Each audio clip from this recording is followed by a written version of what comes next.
So there's this. No way.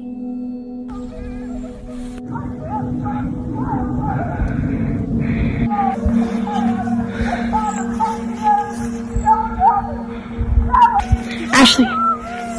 So I check into my hotel room and immediately see this. You see that line under the door? What is this? What is this? Maybe it's some kind of service box. What? Is this a smuggling tunnel? What is this?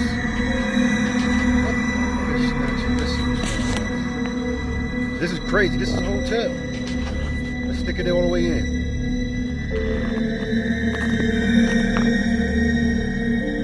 What's that? What the fish snatcher? It's back. It keeps peeking in here. Help me. Oh my goodness gracious, what the hell? Ain't nobody in the other room. Look at this. Oh my gosh. Oh, my pistol's in the other room.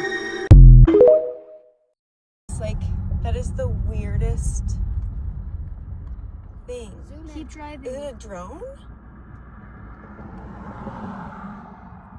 What? Can you keep driving? It looks like an alien.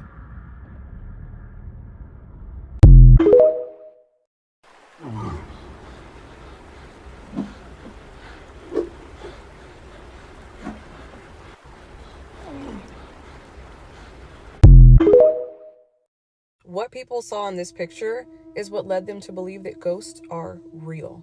When you look at this picture, what do you see? It just looks like a picture of a man having a picnic, sitting on a bench with his child at the park. The guy in this picture's name is Christopher. His wife was the one holding the camera and taking this picture. They didn't think anything of it. He posted the picture on his Facebook page, and that's when people noticed something in the picture and had so many questions. Zoom in, take a look around. Can you see it? It looks like there's a woman in the top left corner of this picture. Christopher and his wife both confirmed that it was just the three of them at the park this day, and they didn't notice anything when she took the picture. This is where it takes an interesting spin, because just a year before the picture was taken, this woman went missing in the same area. She was later found deceased inside of the pond. Some people said that this figure in the top left corner has an eerily similar resemblance. What do you think about this?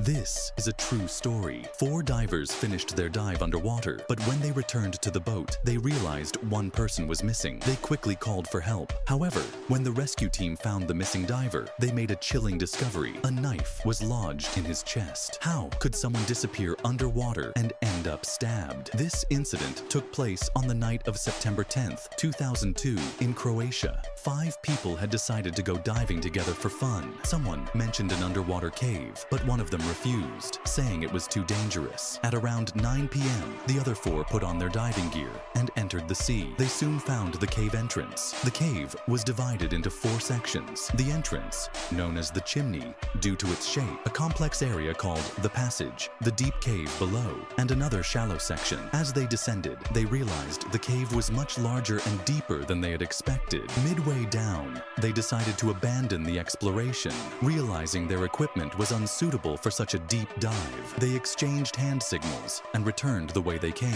Back in the open water, they separated briefly to explore before their oxygen ran low. One by one, they returned to the boat. That's when they noticed something was wrong. Kukic hadn't surfaced. His oxygen tank should have run out by now. They immediately suited up with fresh tanks and dove back down. First, they searched around the cave entrance, finding nothing. They returned to the boat, grabbed a guideline, and re-entered the cave, suspecting that Kukic had gone back inside alone. With the guide rope, they wouldn't get lost. The shallow cave area was massive and pitch black, making it difficult to search. After finding no trace of him, they pushed deeper into the cave. But as they entered the passage leading to the deep cave, they felt a chill. The narrow, maze-like tunnels, combined with the extreme depth, made the situation increasingly dangerous. Their oxygen was running low. Realizing the risk, they called for emergency rescue. When the police arrived, things took a turn for the worse. The 2 officers officers who responded seemed inexperienced. They didn't even have proper diving gear and had to borrow equipment from the divers. The group waited on the boat while the officers searched. An hour later, one officer returned with bad news. They hadn't found Kukic, and worse, he had surfaced too quickly, showing signs of decompression sickness. He was sent to the hospital immediately. The second officer still hadn't surfaced. Judging by the duration of his oxygen supply, it became clear that he was missing. The rescue team had now lost another diver. The police sent another rescue team. Eventually, they found the missing officer in the shallow cave area, far from the guideline. His rope had detached, leaving him disoriented, and he ran out of air. He didn't survive.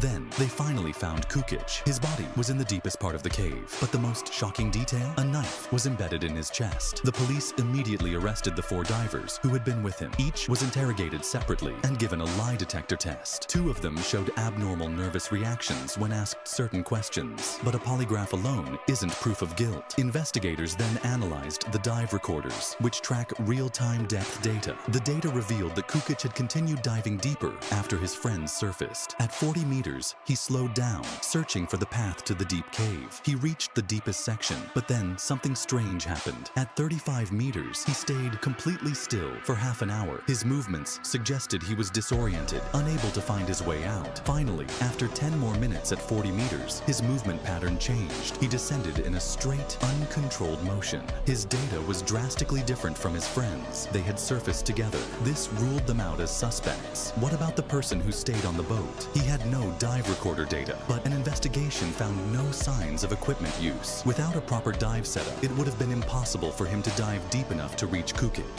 Some suspected foul play. Perhaps someone tampered with the dive recorder, but forensic analysis confirmed that the device was intact and untouched. Then came the final, most chilling conclusion. The forensic report showed that the angle and depth of the knife wound were consistent with self-inflicted injuries. Trapped in the depths of the cave, running out of air, Kukic likely realized he wasn't going to make it out alive. Faced with suffocation and panic, he made a devastating decision to end his suffering on his own terms. This case remains one of the most tragic and mysterious diving incidents in history.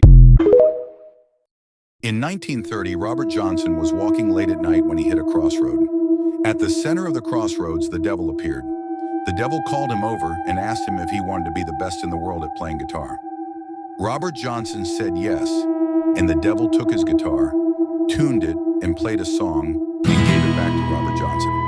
The devil told him, "There's one catch. You won't have this forever because your soul is mine." And the devil vanished. Robert Johnson became a really good guitar player after that and was eventually poisoned at the age of 27. He wrote a ton of songs, but the 2 that were pretty strange were Crossroads and Me and the Devil.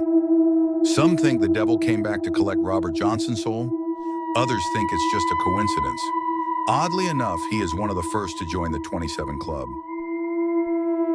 You have to understand that when you go into the Appalachian Mountains, you are entering into another realm. And there is a set of unspoken rules that you must follow. Rule number 1, if you hear something calling your name, right, you didn't. There is nothing there.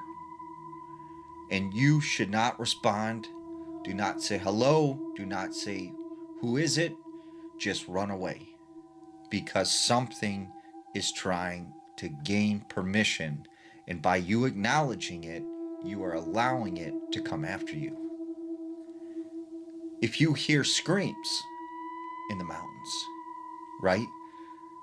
You didn't.